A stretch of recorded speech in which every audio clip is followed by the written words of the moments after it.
Come on. And we're Cody alive for the Bill Ford Tough Studio. Boomer Esiason and Gregg Giannotti. It's Boomer and Gio on the fan. Simulcast across the country on CBS Sports Network and wherever on the free Odyssey app. There are days, especially when there are late games, where Boomer and I already know what we're talking about. And Boomer does his sports minutes, and then we come in and we do our opening segment, and we haven't seen each other. Today is one of those days where we did not see each other. And as you walk in the studio, you're wearing the exact same flag and anthem shirt as I am. Now, you got yours buttoned up. I got mine open.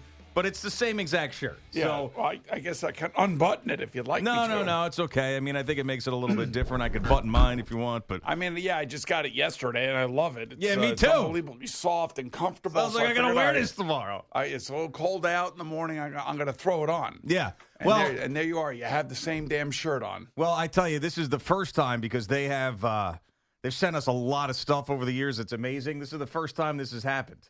Which is crazy because they usually send us the same stuff. This is the first time this has ever happened. So that means you got to go out and buy this shirt, right? Because we love this one so much. I guess so. Oh, man. Oh, man, it's ridiculous. Well, good morning, Boomer. How are you doing? Yeah, I'd be a lot better if my hockey team could win a damn home game.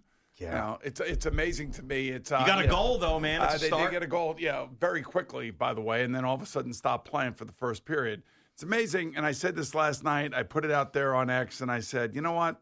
Why is it every time I have to turn on a New York Ranger game and they're playing on the road? Let's say they're playing in Toronto or they're playing in Montreal, they're playing in Boston, they're playing against the Devils. And the announcers, no matter who they are, it could have been Joe Micheletti and Sam Rosen, it could be Kenny Albert and Dave Maloney. It doesn't matter who the guys are. They all say the same thing. Oh, the Rangers have to withstand the first 10 minutes of the game because these teams are going to come out hard at the Rangers. And I'm like, okay, I get that. But the same thing is happening at Madison Square Garden. Like the Rangers have got to, withstand the first 10 minutes. As opposed to imposing your will on the team that you're playing against and making them withstand the first 10 minutes in your building. So right now, the Garden is a house of horrors for the Rangers. It's not a home ice advantage whatsoever. And it's like I always say this about the Knicks and the Rangers. And I do feel this in some ways about the Yankees and the Mets and, of course, the Jets and the Giants.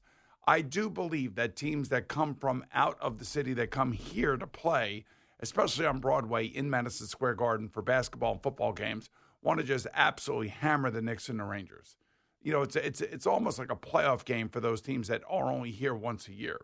So last time it was the Minnesota Wild. They come in. They're on a 3-game losing streak. The last 2 games, they totaled 30 shots on goal. I think last night in the first period, they had 27 shots on goal or something. It was ridiculous. It was like it was almost as if the Rangers are sleepwalking at the beginning of these games. Yeah, I mean, it's a unique situation that only a few places have to deal with, and Madison Square Garden is one of them. I also think that, with Mike Sullivan, it's just so early in his tenure. He's going to be able to pick up these tendencies. He's going to figure these things out. He's someone who is he's not quite as edgy as John Tortorella, but he can get there. You could already tell he's annoyed with some of the questions about why they're not scoring this and that, and the pucks are going to drop and all of this. So, I mean, I would still be encouraged because of all the things that you have been talking about, how different it looks than it did last year. But obviously this home thing has got to change if they got any shot of being a legitimate contender in the Eastern Conference. Yeah, and I always feel like, when they, for the hockey season, you want to get off to a great start. I mean, like only the St. Louis Blues were like the worst team in hockey in January, the year they won the Stanley Cup. They made a coaching change, they made a goalie change, and they went on to win the Stanley Cup. That doesn't happen very often. So, this is a really, as far as I'm concerned, at least at home, it's a horrendous start. I know they're only 3-4. I know they're 7 games in, and I usually say, give me 20 to 25 games, and then I'll make a decision as to what kind of team it has. And there's no question, it does look differently. But, you have a great goaltender and average players in front of them, basically is what it comes down to. Defensively, you're talking about, I mean, like, even offensively. I mean, it's amazing. I watch all these 18-year-old kids for these other teams, already having a major impact on their team, much like Matthew Schaefer for the Islanders. I'm not, he'll be even better in about 3 years. It's amazing where he is right now. I look at past first-round draft choices for the Rangers, and they're disasters. I mean, like Alexis Lafreniere can't get his game going. Like, you just can't get it going. And, no matter who they play him with, and they have Will Cooley playing in a top six, and I know that Vincent Trocheck is hurt, so he's up in the top six. He's not a top six player. He's a third or fourth line player who's a very good player and who gives unbelievable effort, and he's a grinder. But, I mean, he's not a scorer. And basically the guys that are getting all the scoring chances are the guys at the bottom of the roster. Like, the fourth line is getting a million scoring opportunities. So I'm trying to watch the football game. I'm trying to watch the hockey game. And I'm a little bit annoyed, to answer your question. Okay. I finally got there. I'm annoyed. And I don't want to be annoyed because it's only 7 games in. I do like more the physical nature of the team. I like the defensive is a little bit better. But getting run in your own building again is just unacceptable for a team that has spent as much money and has moved so many pieces around over the last 3 years. I was even saying last night in a text, if this continues this way, if it does, which I don't think it will, but if it does, are we going to get another letter? I can't wait for that letter to come. Well, what's interesting, because this is one of the topics of the day as well when you talk about the letter, and if people don't know what you're referencing, there was a letter that was sent out to the season ticket holders, back a few years ago during the trade deadline, where they had traded away all core players and were resetting the organization. And, the Ranger fans who were season ticket holders got that letter saying, we appreciate your support and the money that you spend, but this is the direction we're going. So what you're alluding to AHL hockey for for the next 10 games. So what you're alluding to is potentially that this trade deadline could be similar if this team doesn't figure it out. And that also brings us to another team in town that is 0-7, the only winless team in the league, and how they're going to handle their roster come the NFL trade deadline, because all eyes are on them. There are a couple teams out there where, you have phone calls coming in. The Raiders are one of those teams, and I can't believe that Pete Carroll signed up for this at his age, but the Raiders are one of those teams. The Jets, obviously, are one of those teams. The Saints are one of those teams. So people are calling the Jets, I'm sure, nonstop about Jermaine Johnson, Breece Hall, and others. Yeah, 100%. And they got to get rid of them. And I would definitely consider, depending on what they can get in return. The other thing too is that these guys aren't making that much money, so you would think the return would be more significant. It's one thing if you're trying to trade a $50 million quarterback, and you're going to be eating a lot of that salary. You're not going to be giving up quite as much to go get that guy. And Breece Hall would be a rental, though, right? It would be a rental, but you could also bring him in, and you could re-sign him. At least you'd have first dibs on him. You know what I mean? Yep. You'd really get to see him up close and personal.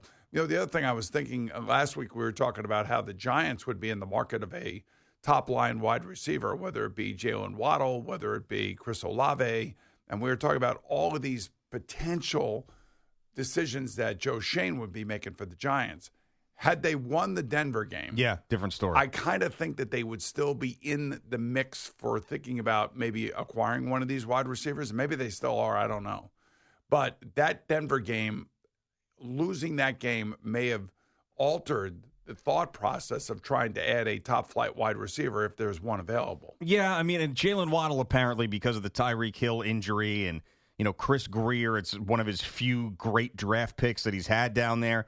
And trading him away is probably not a good look and everything that's going on. And he signed a contract and he's going to come back and be a huge deal for them next year. I think that some of the noise on Jalen Waddle has gone down. And the Chris Olave thing, I'm thinking, you got to keep that guy if you're the Saints and you're going to be drafting a young quarterback next year. You really want to start. I mean, you want that guy to be on your roster. You should re-sign him. Unless there's some sort of problem there or you don't think that he wants to be there. He's had a bunch of injuries. He's had a bunch of concussions. But the other thing, too, for the Saints is that, they always have salary cap issues. Yeah, it seems like that. They always, push it down and down, and sooner or later they're going to, it comes home to roost. You have to do something to alleviate some of that pressure. And I know that the salary cap is going up and there's probably going to be an 18th game added to the schedule, and that it's going to even further enhance the salary cap eventually. I mean, these are all things that have to be taken into account when you're trying to acquire or trying to move a player. Yeah, I mean, so those are the teams though, and the Jets really have to think about these guys that have been here for a while. You hear it in Breece Hall's voice, and of course he put it out there on social media. But he said it's been a long time, and the losing, and it's been going on for years, and I mean, that's just a tough thing. I mean, if you've been caught in that losing culture for many years, this is why I think there's a lot of these guys that leave here and end up having success elsewhere. You're in a fresh situation, and the Jets, they just don't know how to win. These guys don't know anything about winning. So the more of those guys you can get out, unfortunately, because it's not working and the team stinks, and you get your own players in there, the better chance you have of turning it around. But, there was... Now, correct me if I'm wrong on this one. Steve Wilkes, when he got the job in Arizona, yes, right, they ended up being the worst team in football and having the number 1 overall pick in that first year, right? I'm thinking that was Kyler Murray. Is that Kyler Murray Well, who yeah. they selected? Right, but they fired Steve Wilkes and brought in Cliff Kingsbury. Cliff Kingsbury. So the reason I'm bringing this up, okay, is because there's a lot of similarities that are going on here. There's a lot of similarities. And when that happened, that was unprecedented. Where a coach, at that time, it was unprecedented. Now, then it happened again with Nate Hackett, right? But where you had a team that was the worst team in the league after 1 year of a head coach. They end up with the number 1 overall pick. There's a quarterback that people really, really like as the number 1 overall pick. They move on from Steve Wilkes after a year. They hire an offensive mind, and they pair that offensive mind with their number 1 overall pick, who happens to be a quarterback that people at the time really liked. Now, they had a couple of really good runs in there, but then fell apart. That was the Cliff Kingsbury sort of deal with the Arizona Cardinals, where they'd get off to a big start. Everybody thought they were a good team, and then they would collapse. Could you see if things get as bad as they were there and the Jets get the number 1 overall pick and Fernando or whomever ends up going up the draft boards and the consensus number 1, like Kyler Murray was the consensus number 1, that the Jets could do a similar thing? I guess they could. And by the way, Steve Wilkes on this staff. Right, but also remember, the defense has played really good the last 2 weeks. So whatever the defensive problems were, they were fixed, whether it be via communication for the time being, or getting certain players back that were helping parts of the defense, whether it be pass rush or tackling. And by the way, their rookie class is actually doing pretty good right now. So Darren Bougie may have the Midas touch when it comes to drafting. So I would just say that I don't know. I still got to see the rest of the season. I still have to see the rest of the press conferences. I got to see the fan reaction. I just got to see it all before I can even determine as to whether or not the Jets would end this thing after 1 year. But as you mentioned, so they were 3-13 that year with Steve Wilkes and ended up getting the number 1 overall pick and going with Kyler Murray. But you mentioned the defense right away. So, okay, the defense has been better. Fine. But if you're drafting a quarterback number 1 overall and you have the worst offense in the league, you could sit there and talk about the quarterback all day long, and that's a huge deal, and obviously we know. But people are going to say, the Jets fans are going to say, the people who are breaking all these things down, do you really want to bring in a rookie quarterback with a staff that was in charge of the worst offense in football and never figured it out? Well, I'd like to know who decided on Justin Fields. Yeah. I mean, that to me is, and even though they paid him $30 million, it wasn't the $80 million that they guaranteed Daniel Jones, but Daniel Jones got the $80 million because of the playoffs and the victory at Minnesota, where he played one of his best games as a New York Giants. And at that time, I remember when he signed that contract, everybody was like, what? You gave him how much? But that was kind of like the middling kind of number for a starting quarterback that led his team to the playoffs. Mm-hmm. It wasn't $60 million a year over 6 years. It was kind of like a quasi, you know what? We beat you up pretty good here. We want to pay you. This is kind of the halfway point, and we'll pay you, and let's see how it goes over the next 2 years. And if it goes well, then we'll extend you again.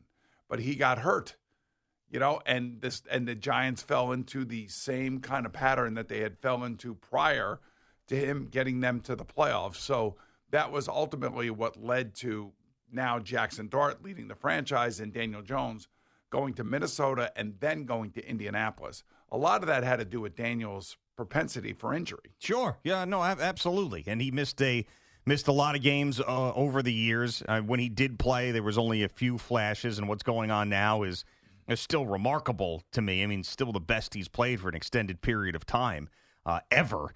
and certainly never looking like that for that long in a Giants uniform. But this is the problem with an organization, though, that just can't get out of its own way. Is okay, even if the Jets wanted to move on after 1 year and they had a 1-win season or a no-win season or a 2-win season, nobody's going to want the job. Like, nobody worth anything is going to want the job.